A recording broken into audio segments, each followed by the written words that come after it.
PodCastle, episode 934, for Tuesday the 10th of March 2026. The Inheritance by C.T. Muchemwa, read by Munashe Goromonzi and produced by Eric Valdez. Rated PG-13, with content notes for Gore.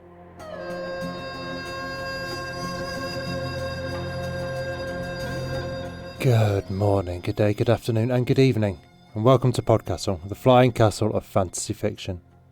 I'm your host, Matt Dovey, and it is my privilege to present for your enjoyment The Inheritance by C.T. Muchemwa, narrated by Munashe Goromonzi. This story was first published in Fire, issue 33, February 2025. C.T. Muchemwa is a Zimbabwean writer and academic currently based in Toronto. Her short stories have previously appeared in Auger, Fire, PodCastle and The Deadlands. She is a 2022 Miles Moreland Scholar and she has an MFA in Creative Writing from the University of Wyoming. Munashe Rachel Goromonzi is a Zimbabwean-based theatre educator, NAMA award-winning screen actor and an upcoming director. She has works across the screens and stages of Zimbabwe and Africa. Munashe holds a BA in Applied Media and Performance Studies. And now pay attention, for our tale is about to begin. And you would do well to heed these words closely.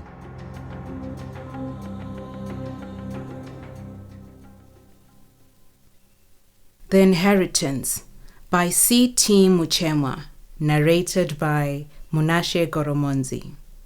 Tawana did not shed a single tear when his Baba died. Not when he heard the news. Not when he greeted his father's wife and she wailed at the sight of his face. Not even when they lowered his father's shiny black casket into the grave and his sea of half-sisters wept. Those who watched him at the funeral would say that Tawana stood like a man, but he really stood as an only son whose father had never recognized him because his mother refused to be a mistress. She was holding out to be a second wife. A lot of good that had done her. She lived in poverty while her competition enjoyed the benefits of being the girlfriends of one of the richest men in Harare. So no, Tawana had not cried. But now, standing outside Baba's lawyer's offices, a solitary tear formed in Tawana's right eye and gently rolled down his cheek, a perfect drop burgeoning with feelings of absolute joy. For he was now holding the keys to a second-hand Honda Fit. It wasn't new, but it was his inheritance. The bespectacled old man standing next to him told Tawana the message his Baba had left for him. "Your father said this car will make a man of you," the lawyer said. "It's the kind of gift that forces you to decide who you want to be. Choose wisely." What was there to choose? Tawana jumped in the car and soon he was driving through Harare, hoping he would run into someone he knew, someone to witness this, the only gift his deadbeat father had ever given him. Suddenly, a voice spoke in the back of the car, a deep guttural voice whose steadiness chilled him. "Tawana Mudede, my boy," it said. "I'm so glad we finally get to meet." Tawana looked up quickly into his rearview mirror and saw, perched on a headrest and gently flapping its wings, a chicken. In his confusion, Tawana tried to do 3 things simultaneously. He stepped on the accelerator as if to speed away from the talking chicken. He tried to unbuckle his seatbelt and jump out the window, and he tried to turn around to get a good look at the talking chicken. But all he managed to do was drive off the road and hit a small boulder. People walking by rushed to help him out of the car. Even though he was shaken, Tawana was not hurt. As he sat there in the dust, watching as strangers inspected the slight damage to the left front light, Tawana thought about what the lawyer had said. Choose wisely. He stood up and dusted off his jeans, and then he walked away. Tawana talked to himself as he walked home. What had Baba got him into? He had only glanced at the creature, but he knew what he had seen. It was a chikwambo, a money goblin. Chikwambos came in many forms. Tawana knew about the money snakes, about the sticks covered in feathers, and about the little man who ate children. And who would ever forget the story of the woman whose lizard started talking in her handbag while she was on a bus? Now he had one too. For years, Tawana had marveled at his father's wealth. The man had multiple properties dotted across the city, and everyone in Harare knew his Viola Lamborghini. No one really knew where the money came from. He was just another Harare man with unexplained wealth. Tawana thought of all the years he had spent admiring Baba from afar, wishing he had one iota of his business acumen.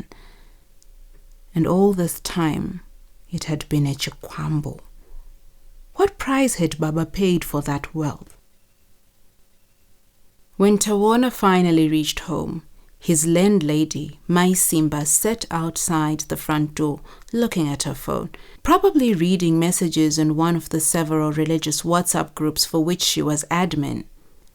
"Good evening, Mai Simba," Tawana said. "Sit down, my son." Tawana's stomach turned. His landlady only ever called him son when she wanted to have a difficult conversation. He sat down.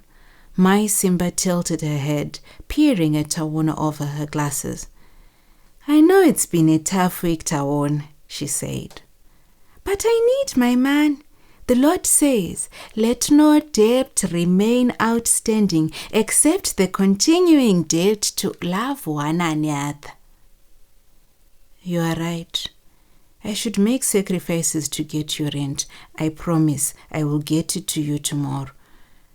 But they both knew that tomorrow he would come home once again with no rent. When Tawana had walked away from the car, he had hoped that no one could ever track it back to him. But 3 days later, he received a call from a garage in the neighboring suburb. "Say," the anxious voice said, "we have your car. You need to come pick it up and your things." Tawana cut the call. On Tuesday, the mechanic sent a voice note. "Say, you know what you left in your car. We can't do anything with your car. Please, come fetch your car." Tawana shrugged as he deleted the message. Wednesday. "Say, your car is crowing, and when anyone tries to open the door, a voice inside says that only Tawana is allowed to touch it. Please, I am begging you, come get your things." Thursday. "Iwe Tawana, you are taking things too far. I know your name. I am going to call Kwayedza so that everyone can read in the newspaper about the things you get up to. Come fetch your things." That message Tawana could not ignore. He had to face up to his inheritance. The mechanic got rid of him and his things as quickly as possible. Now Tawana drove in the car with his father's chikwambo, steadfastly faced forward. He had not turned his head, not even when he heard shuffling in the back seat. And the chikwambo did not speak. It was as if they had wordlessly agreed that they would remain silent until they could do it face to face. Tawana drove to Lake Chiveru. The car park was deserted. No one would see him there. He switched off the car and took the keys out of the ignition. "Okay," he said out loud. "I'm ready." It was only then that he noticed the creature was sitting in the passenger seat. Tawana got his first good look at his father's chikwambo. A golden brown hand with black feathers on its front and an oversized prominent black comb on its head grinned at Tawana. Sharp, white teeth gleaming. They were human teeth. "So Tawana," the chikwambo said, tilting its head to the right. "You are finally brave enough to meet me." "I don't want you," Tawana said. Now, Tawana." It jerked its head to the left. "That's not a polite way to begin. Aren't you going to ask me how I survived in the days you abandoned me?" "I really don't want you," Tawana repeated. The chikwambo jabbed its head forward, and Tawana recoiled until his back pressed against the door. "Your father always said you ran away from responsibility. the Chikwambo said. That man didn't know a damn thing about me. At least he knew that if you were going to amount to anything, you'd need me. You are wrong, Tawana said. I don't need you. You don't actually have a choice. We are bound together now. Anyway, you should be grateful. You are one of the lucky ones. You didn't have to give up anything to get me. When Tawana did not respond, the Chikwambo said, Let's go home, Tawana. Tawana capitulated. He couldn't think of anything else to do in this moment. His head hurt and he was hungry. He needed some sadza. Then he could think clearly and come up with a real plan to get rid of this thing. The drive home was silent. When Tawana got back, he parked the car in the front yard. My Simba didn't have a garage. And then he sat, deep in his thoughts. Are you ever going to get out? Said the Chikwambo, startling Tawana. He turned to see the creature staring at him expectantly. Just a minute. I can't get out of the car, you know. I'm tied to it. But you look like hell. Go to bed. Tawana frowned. This couldn't be right. The Chikwambo almost sounded maternal with that last bit. No, Tawana wanted no part of this. Look, I don't need a Chikwambo, Tawana said. This is too much for me. Do you need more, man? Not this way. Look, what should I call you? Whatever you want. Well, what did Baba call you? He called me Chiki. Chiki it is then. Look, Chiki, I don't want a Chikwambo. I would rather die in poverty than play around with Shivanu magic. You say you're mine, but I didn't ask for you. There must be a way to get rid of you, right? Somewhere I can return you? He felt silly saying this, as if you could walk into a store with your Chikwambo and a valid receipt asking for a refund. You can't get rid of a Chikwambo, boy. It's for life. Tawana, is that you in that car? My Simba suddenly asked. Her voice almost made him jump out of his skin. He threw his jacket over the Chikwambo's head as she approached the car. Good evening, Ma, he said. Where did you get that car? It's my inheritance. Really? That's okay then. Maybe you can sell it and then you can pay your rent. I know your father died, but it's been a week now. The Lord says, the wicked borrow and do not repay. Tomorrow, Ma, I will have your money tomorrow. He held the jacket down until he heard my Simba shuffling back into the house. Then he lifted it. The Chikwambo grinned at him sinisterly. It said, You know I could help you with that. Finding money for your rent would be no problem at all. At 3 a.m, Tawana woke suddenly to a blaring car alarm and the persistent crowing of a rooster. His room lit up with blinking lights. He ran out of the house, desperately pressing the car remote in his hand, but it had no effect. He opened the door and the car fell silent immediately. Chiki glared at him, then gestured for him to get in. Reluctantly, Tawana got into the driver's seat, but before he could shut the door, my Simba appeared at the front door of the house with a sky blue robe. She called out, Tawana, what is going on? Sorry, Ma, he said. I must have rolled onto my keys in sleep. My head is all over the place. She visibly deflated at the reminder that he was a grieving man. Well, don't do it again. He waited for her to waddle away and shut the door. But right before she did, she turned towards him again. Maybe you can take the car out tomorrow, my son, and get a few passengers so you can pay your man. The Lord says, if you lack the means to pay, your very bed will be snatched from under you. Tawana turned to the Chikwambo, sitting quietly with a satisfied smile on its face.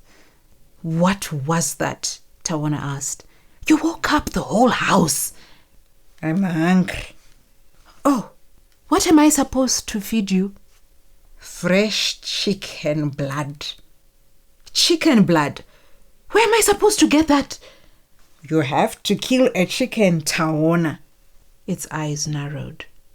Tawona gulped. And that is all you need? For now. Chiki settled itself again on the seat and shut its eyes. Tawona did not return to bed.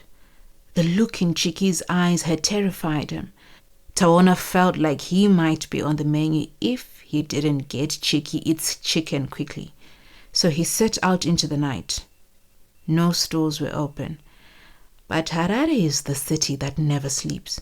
He used his last $5 to buy a live chicken out of the back of a bar. Lord knew where he would get the money to buy another chicken tomorrow. He strangled it right there. Once home, he quickly dressed the chicken and prepared Chiki's meal, mixing the blood with some mealy meal. Tawona tried not to watch as Chiki devoured the bloody mix, the head bobbing up and down, black combing swaying from side to side. Chiki ate every speck, ending with a mighty belch. Then it smiled at Tawona with its blood-stained teeth. So you need that every day, Tawona said. Yes. A chicken a day. Is that too difficult? Chiki said. Tawona wanted to shout. Of course it was too difficult. That he was just a guy trying to survive by selling whatever he happened to get his hands on that day. That he couldn't even pay his rent. That he had to borrow money from friends to make sure his mother could hold her head high at the funeral. He couldn't borrow anymore. And my Simba was a quarter to kicking him out on the streets. Tawona stared at the streak of blood on Chiki's comb.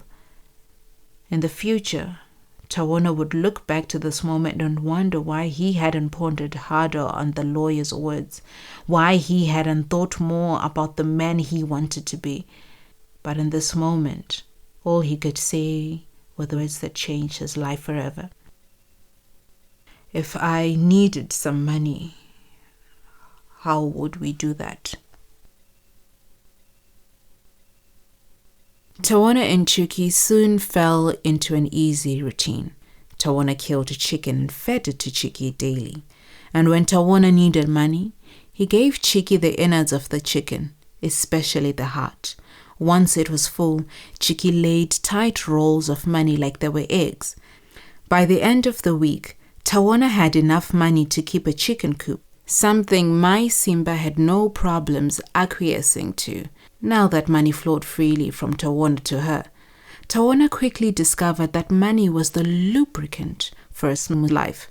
All the quibbles he had with my Simba disappeared. He could visit his mother regularly now, because he no longer carried the shame of not being able to take care of her. And he didn't have to hide from the people he owed money. There were moments when the thought, "This is too easy," flitted across Tawona's brain, but the alcohol and marijuana he was indulging in now quickly dispelled any doubts. He and his friends went to clubs downtown and sprayed money around. He was having fun. Too much fun. And maybe that's why he forgot to feed Chiki. One very early Thursday morning, he stumbled into the yard. As he walked past the car, it began blaring. Even in his drunken haze, he knew well enough to get in the car immediately. As always, Chiki was sitting on the passenger seat. You've been neglecting me, Tawona, it said. I'm hungry. Shit. I forgot to kill your chicken. You'll have to wait until the sun comes up, then I'll even go to the store and buy you some of those lovely broilers you like. Tawona giggled. You forget who I am. The temperature in the car suddenly dropped. Tawona was immediately stone cold sober. No, you're right. Let me kill one now. You shouldn't have to wait. No. No? No. Chiki's voice cut through him like a razor in a mother's hand slicing a wart. I don't want chicken blood, Tawana. I want human blood. Tawana didn't know what to say. His heart beat wildly. His hands shook. What was this thing asking him to do? Tawana, did you hear me? I want human blood. Where am I supposed to get it? You're a smart boy. I'm sure you'll think of something. But for now, I'll just have a taste of you. A taste of me? Don't look so horrified. I'm not going to eat you. I won't do anything they wouldn't do at a blood donation clinic. I'll just latch on your arm a little bit, sink my teeth in and suckle like a baby. You'll barely feel a thing. Tawana held out his arm and Chiki sidled up closer. At first, it felt like Chiki was kissing his elbow pit. But then, Tawana felt 2 sharp stabs as the incisors sank in. He gasped at the sudden rush of pain radiating from his arm throughout his body. He struggled to keep control of the impulse to push Chiki away. Eventually, Chiki finished suckling and settled back. It grinned at Tawana with blood-stained teeth. You are as sweet as your brothers, Chiki said. A chill went down Tawana's back. I don't have any brothers. Tawana did not like this latest development in his relationship with Chiki. Nightly, Chiki suckled on his arm and Tawana knew it was unsustainable. He always felt so weak and lethargic afterward. But what could he do? He had thought of procuring blood from the blood bank, but Chiki was adamant that it had to be fresh. How did other people manage this? Tawana had heard once about men getting their girlfriends to suckle their money snakes. Maybe Tawana could get one of his many new female friends to suckle Chiki. In the end, it was Chiki who provided the solution. Chiki who said older women have more flavor in their blood. Chiki who said my Simba would do. On a Thursday evening, Tawana picked up my Simba from church. She sat in the car humming church songs under her breath, as she always did after these meetings. Tawana offered her a drink that he knew would put her to sleep, but it made her chatty before it made her sleepy. My child, is everything okay with you? Yes, ma. Why do you ask? It's just you've been different since your father died. Since you got your inheritance. A lot of things have changed since then, ma. I'm just adjusting. Just be sure you keep adjusting your way to God. Young men these days will do anything for man. Don't fall into the jaws of... Tawana would never find out what jaws he was meant to avoid as my Simba drifted into sleep. Once at home, he parked the car and walked into the house. He sat down on the edge of his bed. He tried not to think about what was happening, but his mind kept conjuring up the image of a helpless my Simba sitting in the car she had entered because she trusted him. And Chiki contently stuck to her arm, sucking away. In his mind's eye, my Simba kept morphing into his own mother. This couldn't be life. He thought again of the lawyer's words. He had to decide what kind of man he wanted to be. After half an hour, he went back to the car. Chiki slept in the back seat, quietly snoring, balls of money surrounding it. My Simba slumped in her seat, her arm bleeding. Tawana didn't know how he would explain those wounds to her, but that was a problem for the morning. Right now, he had to deal with the problem of tonight. He carried my Simba out of the car and into the house, surprised by just how little she weighed. Then he returned to the car. Chiki stirred when the car roared to life but did not wake. So, Tawana drove, He drove until he came to a big field on the edge of the city. The government had bought the land a decade ago to build a new hospital, but there had been no progress since. It was now just a dumping ground. At this hour, Tawana knew the only people here would be drug fiends. He opened the boot of his car and pulled out a jerrycan of emergency petrol he always carried with him. Gingerly, he poured the fuel over his car and carefully made a trail away from the car until the fuel ran out. He then pulled out his box of matches and lit one. He ran a safe distance away before turning to watch. Orange flames quickly surrounded the car. In the window, a panicked Chiki's black comb bobbed in horror as fire engulfed the creature. Tawana stood there all night until the car was reduced to a husk. He approached the smoldering pile, but the lingering heat wouldn't let him get too close. Nothing could have survived an inferno like that. Silently, he made his way back home. The streets of Harare were still quiet, but the market women were already returning from Bari Musika with the produce they would be selling on the street's corners. He saw young men like him, some jauntily heading out to find a way to survive another day in the city, others slouching their way home after a night of nefarious deeds. What future did any of them have in Harare? When he was younger, when he still believed that his father loved him and his mother was the one who kept them apart, he had dreamed of a day when his Baba would come to him in a big fancy car and whisk Tawana away to a different life on the other side of town. He had thought that all he needed to make it in Harare was his father to notice him. How wrong he had been. He could not help but smile as he entered the final street home.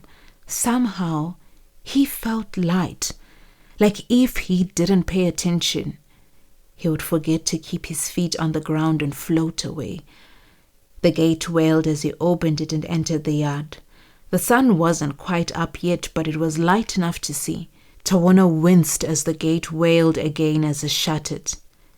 The other members of the household would have something to say about his disturbing their sleep at such an hour, but at least he wouldn't have to worry about Maisimba. She was always up, usually sweeping the veranda or washing her clothes by now. As he crossed the yard, a tingle raced down his spine as he walked over to the empty spot where the car had stood. Was something watching him? He furtively looked around. No one there. Don't be silly, he told himself.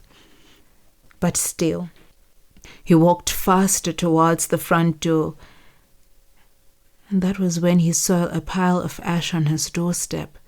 A trail of ashes led away from the door. Despite his fears, he followed it. Down the side of the house, his fingers tracing the lines of the bricks, half out of habit, half to steady himself. The trail went past the house and followed the narrow path to the chicken coop, where their hands were deathly silent. None of them stirred. And then he saw her, Maisimba, lying on the ground right by the coop entrance, a bowl of feed next to her. Blood covered her chest. Something had ripped out her heart. Tawana could hardly breathe. His heart was pounding, and it took every ounce of self-control not to turn and run in terror. He steeled himself and moved forward. Something small and brown nestled in the crook of her arm. Could it? No. It couldn't be. Tawana let out a small cry. The small brown body lifted its head, and Chiki regarded him. "Oh, Tawana," Chiki said. "You have finally made it back." Blood dripped down from sharp teeth. "Thank you so much for freeing me from the shackles of that car, my friend." It smacked its lips. "Now, Let the real fun begin. End.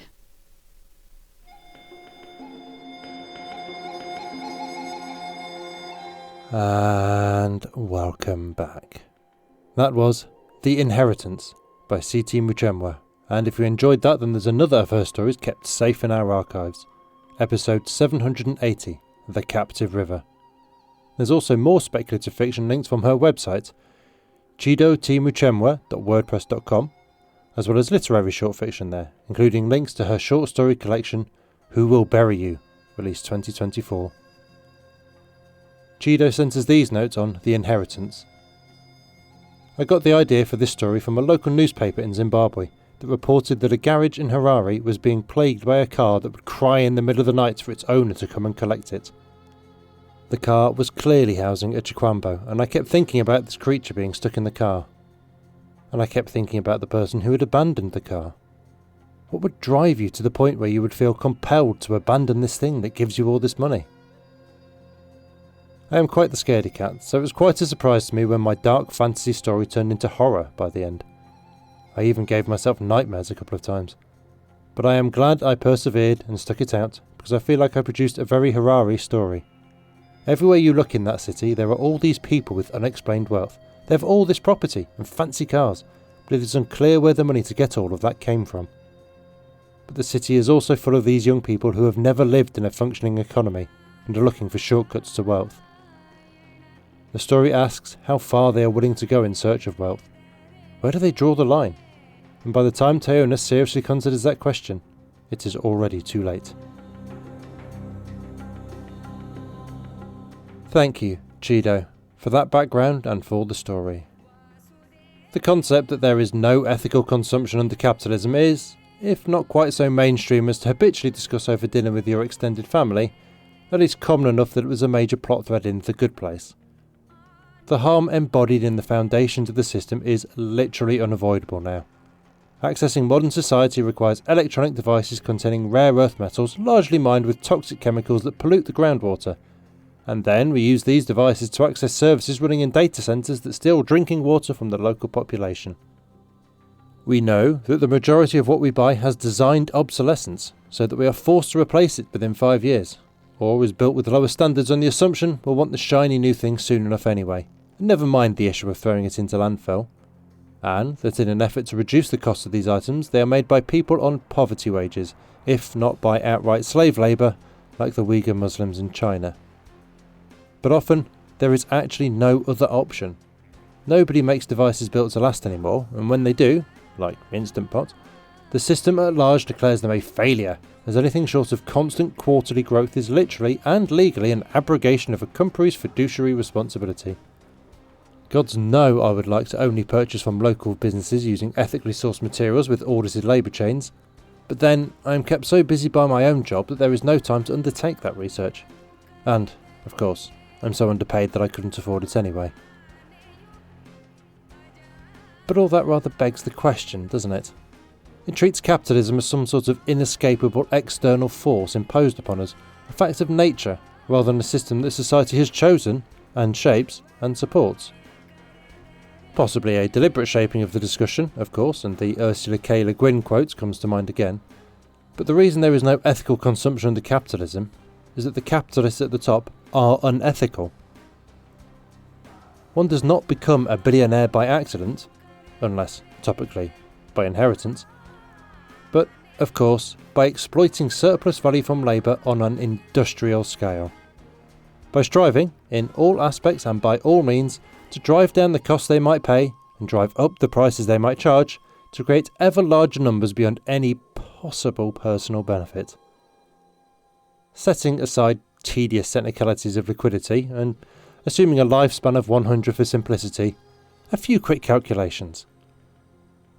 Jeff Bezos, at 62 years old and a net worth of $239 billion, has a daily budget of $17 million for the rest of his life. Larry Ellison, 81 and worth $245 billion, has a daily budget of $34 million. Elon Musk, at 54 and worth $852 billion, has a daily budget of $50 million.